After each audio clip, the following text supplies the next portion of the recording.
Safety Toolbox Talk number 229. Occupational health hazards in automobile industry. Hazards. Falls under level, especially on wet, slippery, greasy garage floors.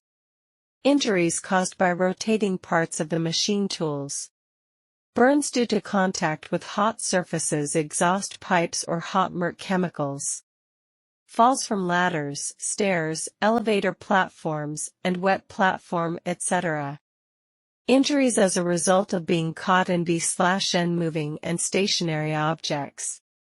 Carbon monoxide poisoning. Injuries due to collapse of jockey, lifting, or hosting equipment and vehicles.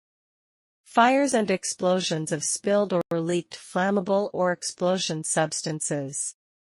Improper use of electromechanical equipment.